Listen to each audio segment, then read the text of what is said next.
கிறிஸ்து இயேசுவில் என் அன்புக்குரிய சகோதர சகோதரிகளே, முதலில் உங்கள் பாதுகாவலியாகிய லூர்து அன்னையின் விழாவை மகிழ்ச்சியோடு கொண்டாடுகின்ற உங்கள் எல்லாருக்கும் திருநாள் நல்வாழ்த்துக்களை தெரிவித்துக் கொள்கின்றோம். அன்பார்ந்த சகோதரங்களே, 2000 ஆண்டுகளுக்கு முன்னர் எங்களுடைய கத்தோலிக்க திரு அவை ஆரம்பித்த காலத்திலிருந்து இன்று வரை இந்த கத்தோலிக்க திரு அவையை இந்த உலகத்திலே இருந்து எவ்வாறு இல்லாமல் செய்யலாம் என்ற முயற்சிகள் தொடர்ந்து கொண்டே இருக்கின்றன.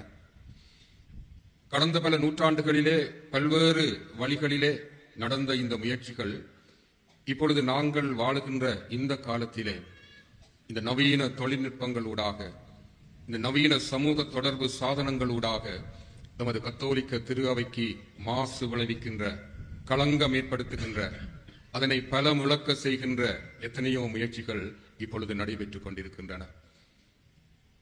அன்னை காலங்களிலே இந்த இணையதளங்களிலே, முகநூல் பக்கங்களிலே பல செய்திகளை நாங்கள் வாசித்துக் கொண்டிருக்கின்றோம். நேற்று தினம் 2 நாட்களுக்கு முன்னர் நான் பார்த்த ஒரு முகநூல் பதிவு, எங்களுடைய திருத்தந்தை 14ஆம் லியோ சொல்கின்றார், மரியன்னையிடம் நீங்கள் மன்றாட வேண்டிய அவசியம் இல்லை, இறைவனிடம் நேரடியாக மன்றாடுங்கள் என்ற ஒரு செய்தியை அந்த முகநூல் பதிவிலே நான் பார்த்தேன். நீங்கள் பார்த்திருப்பீர்கள். கடந்த வாரம் இன்னும் ஒரு செய்தி வந்தது. திரு அவையிலே திருப்பலிகள் ஒப்புக் கொடுக்கப்படுகின்ற இந்த திருப்பலிகளிலே 12 மாற்றங்கள் செய்யப்பட்டு விட்டன. அந்த 12 மாற்றங்களையும் திருத்தந்தை அறிவித்திருக்கிறார் என்று சொன்னார்கள். பல இறை மக்கள் என்னோடு தொடர்பு கொண்டு, ஃபாதர், அந்த 12 மாற்றங்கள் என்ன என்றெல்லாம் கேட்க ஆரம்பித்தார்கள். அங்கே ஒரு மாற்றமும் நடக்கவில்லை. சில மாதங்களுக்கு முன்னர் இன்னும் ஒரு பதிவு வந்தது. திருத்தந்தை சொல்லுகின்றார், கத்தோலிக்க திரு அவையிலே இந்த 7 அருட்சாதனங்கள் இனிமேல் கிடையாது. திருமுழுக்கு ஒன்றுதான் ஒரே ஒரு அருட்சாதனம், மற்ற அருட்சாதனங்கள் தேவையில்லாதவை என்று திருத்தந்தை சொல்லுவது போல அந்த பதிவு இருந்தது. இன்னும் ஒரு பதிவை பார்த்தேன். வத்திக்கானிலே குழப்பம், திடீரென்று பல கர்தினால்மார்களை திருத்தந்தை பதவி நீக்கம் செய்து விட்டார். வத்திக்கானில் பெரும் நெருக்கடி என்ற இன்னும் ஒரு தலைப்பிலே பல செய்திகள் வந்தன. அன்பார்ந்த சகோதரங்களே, இது ஏன் நான் சொல்லுகின்றேன் என்றால், எங்களுடைய இந்த கத்தோலிக்க திரு அவையை பலமுழக்க செய்ய, வலுவற்றதாக்க, இந்த உலகத்திலே இருந்து அழித்துவிட இன்று இந்த நவீன தொழில்நுட்பங்களை, சமூக தொடர்பு சாதனங்களை பயன்படுத்துகின்ற ஒரு பெரிய ஆபத்தை நாங்கள் இப்பொழுது எதிர்நோக்குகிறோம். இதிலே நாங்கள் மிகவும் எச்சரிக்கையாக இருக்க வேண்டும். இப்படியான செய்திகளை நாங்கள் உடனே புறந்தள்ளிவிட வேண்டும்.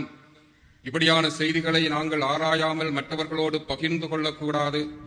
அதை பார்த்த இடத்திலேயே அதனை அழித்து விட வேண்டும். இவற்றைத்தான் நான் இன்று உங்களுக்கு எச்சரிக்கையாக, அறிவுரையாக சொல்ல விரும்புகின்றேன். இப்படியான முயற்சிகள் மேற்கொள்ளப்பட்டாலும் அன்பார்ந்த சகோதர சகோதரிகளே, நமது கத்தோலிக்க திரு அவை ஒரு நாளும் அழிந்து போகாது. அதற்கு காரணம் என்னவென்றால், பரிசுத்த கன்னிமரியாளுடைய பிரசன்னம். அதைத்தான் நான் உங்களுக்கு சொல்ல விரும்புகிறேன்.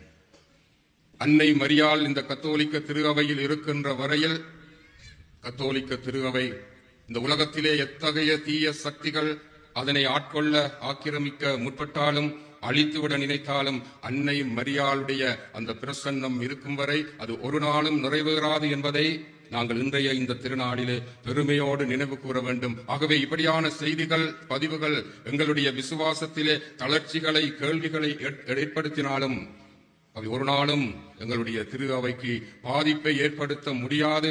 ஏனென்றால் அன்னை மரியாளிடம் இறைவன் இந்த திரு அவையை பாதுகாக்க ஒப்படைத்திருக்கிறார் என்பதை நாங்கள் மறக்கக்கூடாது.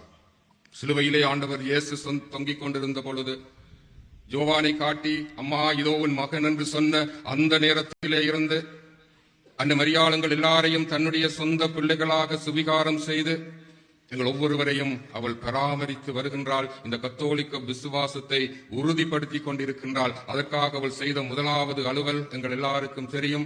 அந்த சீடர்களை, அப்போஸ்தலர்களை அழைத்து கொண்டு போய் அந்த மாடி அறையிலே இருந்து அவர்களுக்காக செபித்து தூய ஆவியானவரை பெற்றுக் கொடுத்து, இந்த ஆவியின் வல்லமையோடு நீங்கள் உங்களுடைய பயணத்தை ஆரம்பியுங்கள் என்று அனுப்பி வைத்த அந்த மரியன்னை இன்றும் எங்களோடு கூட இருந்து எங்களுக்காக மன்றாடி கொண்டிருக்கின்றாள்.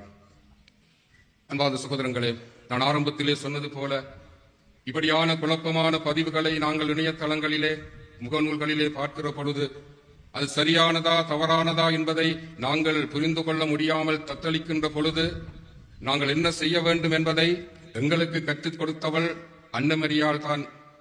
அது எங்கே என்று நான் உங்களுக்கு சொல்லுகின்றேன். ஆண்டவருடைய தூதர் கபிரியேல் சம்மனசானவர் நாசரேத்திலே இருந்த அந்த மரியா என்ற பெண்ணிடம் போய் சொன்னார், அருள் நிறைந்த மரியே வாழ்க, ஆண்டவர் உடனே என்று சொன்னார். மரியன்னை அதை உடனே ஏற்றுக்கொள்ளவில்லை. அவளுக்கு ஒரு தெளிவு தேவையாக இருந்தது. நான் கேட்கின்ற இந்த செய்தி இறைவனிடமிருந்து வருகின்றதா அல்லது இந்த உலகத்திலே இருந்து வருகின்ற செய்தியா என்பதை அவள் அங்கே தேர்ந்து தெளிய விரும்பினாள்.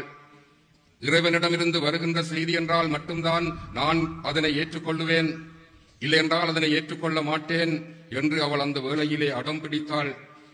அவள் அதை எங்களுக்கும் அதைத்தான் சொல்லித் தருகிறாள். உங்களுக்கு ஏதாவது செய்திகள் வருகிற பொழுது நீங்கள் இனம் காண வேண்டியது இதுதான். இந்த செய்தி ஆண்டவருடைய செய்தியா அல்லது இந்த உலகத்தின் தீய சக்தியினுடைய செய்தியா என்பதை நாங்கள் தேர்ந்து தெளிய வேண்டும் என்றால் என்ன செய்ய வேண்டும் என்று மரியன்னை எங்களுக்கு சொல்லித் தந்தாள். அவள் கபிரியேல் சம்மனசானவரை பார்த்து ஒரு கேள்வி கேட்டாள், இது எங்கனம் ஆகும்? நான் கணவனை அறியேனே, இது எங்கனம் ஆகும் என்று கேட்ட பொழுது கபிரியேல் சம்மனசானவர் சொன்னார், தூய ஆவியானவரும் மீது வருவார். அந்த வார்த்தையை கேட்டவுடனே மரியன்னை இது இறைவனுடைய செய்தி என்பதை அவள் தெளிவாக புரிந்து கொண்டாள். இறைவனுடைய செய்தி தூய ஆவியானவர் வழியாகத்தான் எங்களுக்கு வரும். இதோ ஆண்டவருடைய அடிமை, தூய ஆவியானவர் ஊடாக நான் பெற்றுக்கொண்ட அந்த இறை செய்தியை நான் ஏற்றுக்கொள்கிறேன் என்று அன்னமரியாள் அந்த நேரத்திலே தன்னை தாழ்த்தி அந்த செய்தியை ஏற்றுக்கொண்டாள். அன்பார்ந்த சகோதரங்களே, இந்த சமூக தொடர்பு சாதனங்கள் எங்களுக்கு 1000 செய்திகளை சொல்லுகின்றன. ஆண்டவருடைய செய்தியா என்பதை இனங்காணுகின்ற அந்த ஆவியானவருடைய வல்லமையோடு நாங்கள் எல்லாரும் வாழ வேண்டும். அதனால் தான் அவள் அந்த மாடியறையிலே செய்த முதலாவது வேலை தூய ஆவியானவரை தன்னுடைய சீடர்களுக்கு பெற்றுக் கொடுத்தாள். ஏனென்றால் நாங்கள் வாழப்போகின்ற உலகத்திலே எது சரி எது பிழை, எதை ஏற்றுக்கொள்ள வேண்டும், எதனை நிராகரிக்க வேண்டும், எதனை நாங்கள் பயன்படுத்த வேண்டும், எதனை பயன்படுத்தக்கூடாது என்றெல்லாம் நாங்கள் குழம்புகின்ற ஒரு உலகத்திலே இப்பொழுது வாழ்ந்து கொண்டிருக்கிற இந்த நேரத்திலே அந்த ஆவியினுடைய பிரசன்னம் உங்களை சரியானதை செய்ய வைக்கும், சரியானதை ஏற்றுக்கொள்ள செய்யும், தவறானதை நிராகரிக்க செய்யும் என்ற அந்த உண்மையை அன்னமரியாள் எங்களுக்கு தெளிவாக சொல்லி தந்திருக்கிறாள். அன்பார்ந்த சகோதரங்களே, இன்று நாங்கள் லூர்து பதியிலே அன்னமரியாள் வேர்னடேத்தம்மாளுக்கு காட்சி கொடுத்த அந்த அழகான சம்பவத்தை நினைவு கூர்ந்து கொண்டாடுகிறோம். அன்னமரியாள் லூர்து பதியிலே மட்டுமல்ல, எத்தனையோ இடங்களில் எல்லாம் காட்சி கொடுப்பதற்கு காரணம் இந்த கத்தோலிக்க திருஅவையை நான் தொடர்ந்து பாதுகாத்து வருகின்றேன் என்ற அந்த செய்தியை சொல்லுவதற்காகத்தான். நான் உங்களோடு இருக்கிறேன், என்னுடைய திருமகன் உங்களை என்னிடம் ஒப்படைத்த அந்த அலுவலை இன்றும் நான் செய்து கொண்டிருக்கிறேன் என்பதை எங்களுக்கு ஞாபகப்படுத்துவதற்காக, எங்களுக்கு உறுதி அளிப்பதற்காக அன்னமரியாள் பல்வேறு இடங்களிலே பலருக்கும் தோன்றி காட்சி அளித்து எங்களோடு பேசிக் கொண்டிருக்கிறாள். அன்பார்ந்த சகோதரங்களே, அன்னமரியாள் தான் காட்சி கொடுக்கின்ற இடங்களில் எல்லாம் அவள் விடுக்கின்ற ஒரு வேண்டுகோள் என்னவென்று நாங்கள் அறிந்திருக்கின்றோம். அந்த வேண்டுகோள் என்னவென்றால், எனக்கு ஒரு ஆலயம் கட்டுங்கள். அது லூர்து பதியில் என்றால் என்ன, பத்திமா பதியிலே காட்சி கொடுத்த அந்த 3 சிறுவர்களுக்கு என்றால் என்ன, இந்தியாவிலே அன்னை வேளாங்கண்ணியிலே அந்த சப்பானி சிறுவனை பார்த்து நாகப்பட்டினத்துக்கு ஓடிப்போய் அந்த முதலாளியிடம் போய் எனக்கு ஒரு கோயில் கட்டென்று சொல்லு என்று அனுப்பி வைத்த அந்த சம்பவத்தில் என்றால் என்ன, மெக்சிகோவிலே குவாடலூப்பையிலே ஜோன் டியாகோ என்ற அந்த இளைஞனுக்கு காட்சி கொடுத்து 1000 போய் சொல்லி எனக்கு ஒரு கோயில் கட்டென்று அவள் அந்த இளைஞனை பார்த்து விடுத்த வேண்டுகோளாக இருந்தால் என்ன, எங்கெங்கெல்லாம் அன்னமரியாள் காட்சி கொடுத்தாலோ அவள் கேட்ட ஒரே ஒரு வேண்டுகோள், எனக்கு ஒரு ஆலயம் கட்டுங்கள். அந்த சகோதரங்களே, இதனுடைய அர்த்தத்தை நாங்கள் புரிந்து கொள்ள வேண்டும். ஆலயம் கட்டுவதென்றால் என்ன என்பதை நாங்கள் அறிந்து கொள்ள வேண்டும். அவள் எனக்கு ஒரு பிரம்மாண்டமான ஆலயம் அமையுங்கள், என்னை நோக்கி லட்சக்கணக்கான பக்தர்கள் வர வேண்டும், என்னை மகிமைப்படுத்த வேண்டும் என்ற அந்த நோக்கத்தோடு அவள் சொல்லவில்லை. அவள் அந்த ஆலயம் கட்டுங்கள் என்ற அந்த வார்த்தைகள், வேண்டுகோள், அது அவளுக்கு சொந்தமான வார்த்தைகள் அல்ல. அது யாருடைய வார்த்தைகள் என்றால் இறைவனுடைய வார்த்தைகள். மீண்டும் அந்த கபிரியேல் சம்மனசானவருடைய மங்கள வார்த்தைக்கு நான் உங்களை அழைத்து சொல்லுகிறேன். கபிரியேல் சம்மனசானவர் வந்து மரியாளை பார்த்து சொன்னது, இறைவன் உன்னை ஒரு ஆலயம் கட்டுமாறு என்னை அனுப்பி வைத்திருக்கிறார். என்னுடைய திருமகனாகிய ஆண்டவர் இயேசு கிறிஸ்துவை தாங்கக்கூடிய ஆலயமாக நீ உன்னை கட்ட வேண்டும் என்றுதான் இறைவன் என்னை அனுப்பி வைத்தார் என்று, எனக்கு ஒரு ஆலயம் கட்டு என்று இறைவனிடமிருந்து தான் கேட்ட அந்த செய்தியை தான் அவள் இன்று எங்களுக்கும் சொல்லிக் கொண்டிருக்கிறாள். நீங்களும் ஒரு ஆலயங்களை கட்டுங்கள், என் ஆண்டவர் இயேசு கிறிஸ்துவை உங்களுக்குள்ளே வாழ வையுங்கள். அதுதான் அந்த ஆலயம் கட்டுவது என்பதனுடைய பொருள். என்னுடைய இறைவன் என்னை பார்த்து அந்த ஆலயத்தை கட்டச் சொன்னார்.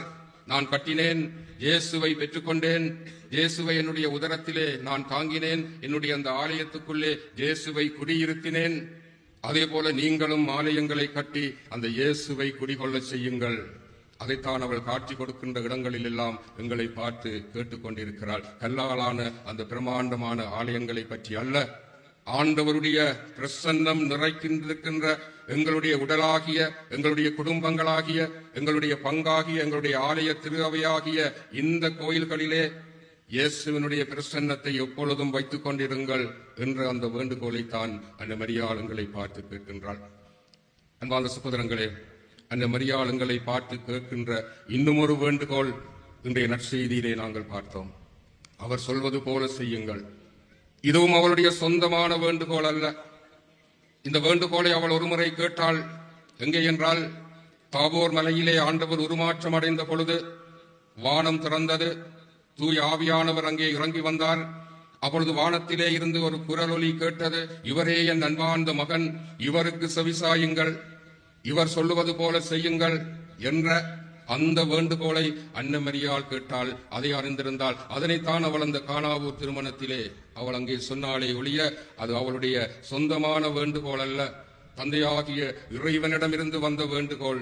இவர் சொல்லுவது போல செய்யுங்கள், இவர் எனது அன்பார்ந்த மகன், இவருக்கு செவிசாயுங்கள் என்ற அந்த வார்த்தைகளைத்தான் கானாவூர் திருமணத்திலே அன்னை மரியாள் அந்த சீடர்களை பார்த்து சொன்னார். அன்பார்ந்த சகோதரங்களே, வறுமையான 6 குடம் நிறைய விளிம்பு மட்டும் தண்ணீர் நிரப்பினார்கள். நிரம்பி வழிகின்ற மிகவும் தரமான அந்த ரசத்தை ஆண்டவருடைய வல்லமையால் அவர்கள் பெற்றுக்கொண்டார்கள். அவர் சொல்லுவது போல நீங்கள் செய்தால் உங்களுடைய வாழ்க்கையிலே இறைவனுடைய ஆசீர்வாதங்கள் நிரம்பி வழியும் தரமான ஆசீர்வாதங்களை நீங்கள் பெற்றுக்கொள்ளுவீர்கள். எப்பொழுதுமே கிடைக்காத நிரம்பி வழிகின்ற மிகவும் தரமான ஆசீர்வாதங்களை ஆண்டவர் உங்களுக்கு தர வேண்டும் என்றால் என்னுடைய திருமகனுக்கு கீழ்ப்படியுங்கள், அவர் சொல்லுவது போல செய்யுங்கள் என்று அன்னை மரியாள் இன்று எங்களை பார்த்து கேட்கின்றாள். அன்பார்ந்த சகோதரங்களே, அன்னை மரியாள் எங்களுக்கு அமைக்க சொன்ன அந்த ஆலயம் எப்படியான ஆலயமாக அமைய வேண்டும் என்று கடந்த 9 நாட்களாக நீங்கள் தியானித்தீர்கள். உங்களுடைய மறை உரையாளர் அருத்தந்தை கரோஃப் அடிகள் கம்பீரமான குரலிலே, என்னை போன்றல்ல, அவருடைய கம்பீரமான குரலையும் அழகான பாடல்களையும் கேட்டு அன்னை மரியாள் அமைக்க சொன்ன அந்த ஆலயம் எப்படியான கற்களால் கட்டப்பட வேண்டும் என்பதை அவர் கடந்த 9 நாட்களாக உங்களுக்கு சொன்னார். இறை வார்த்தையை இதயத்தில் வைத்து சிந்தித்த அன்னை மரியா இறை வார்த்தையால் அந்த ஆலயத்தை கட்டச் சொல்லுகிறார். பொறுமையின் சிகரமாகிய அன்னை மரியாள் பொறுமை, தாழ்மை என்ற அந்த புண்ணியங்களால் அந்த ஆலயத்தை கட்டச் சொல்லுகின்றார். பகிர்வின் மூலம் அன்பிய வாழ்ந்த அன்னை மரியாள் பகிர்தலின் மூலமாக இந்த ஆலயத்தை கட்டுங்கள் என்று சொல்லுகின்றாள். இறை திருவுளத்துக்கு ஏற்ப வாழ்ந்த அன்னை மரியாள் இறைவனுடைய திருவுளத்தினால் இந்த ஆலயத்தை கட்டச் சொல்லுகின்றாள். துன்பங்களை துணிவுடன் தாங்கிய அன்னை மரியாள் எமது வாழ்விலே நாங்கள் சந்திக்கின்ற அந்த துன்ப அனுபவங்கள் ஊடாக இந்த ஆலயத்தை கட்டுமாறு சொல்லுகின்றார். நற்கருணை பேழையான அன்னை மரியாள் இந்த நற்கருணை ஆண்டவருடைய பிரசன்னத்தினால் உங்கள் ஆலயத்தை கட்டுங்கள் என்று உங்களுக்கு அழைப்பு விடுக்கின்றாள். அன்பார்ந்த சகோதரங்களே, இந்த 10 நாட்களும் இறைவன் அன்னை மரியாள் மூலமாக எங்களோடு பேசி எங்களுடைய இந்த வாழ்வை எப்பொழுதும் பரிசுத்தமாக, எப்பொழுதும் அமைதியாக, தூய்மையாக நாங்கள் தக்க வைத்துக் கொள்ள எங்களுடைய உள்ளத்திலே, உடலிலே, குடும்பத்திலே, பங்கிலே, ஆலயத்திலே வாழ்கின்ற அந்த ஆண்டவன் இயேசுவனுடைய பிரசன்னத்தோடு கூடிய இந்த அழகான ஆலயங்களை கட்டி எழுப்புவோம். அப்பொழுது இந்த உலகத்தின் எந்த தீய சக்தியும் எங்களுக்கு எதுவும் செய்ய முடியாது. எங்களுடைய இந்த கத்தோலிக்க திரு அவை ஒரு நாளும் ஆட்டம் காணாது. ஏனென்றால் அன்னை மரியாளுடைய அந்த பரிசுத்தமான வல்லமையுள்ள பிரசன்னம் எப்பொழுதும் எங்களை வழிநடத்தி கொண்டே இருக்கும், பாதுகாத்துக் கொண்டே இருக்கும். ஆமென்.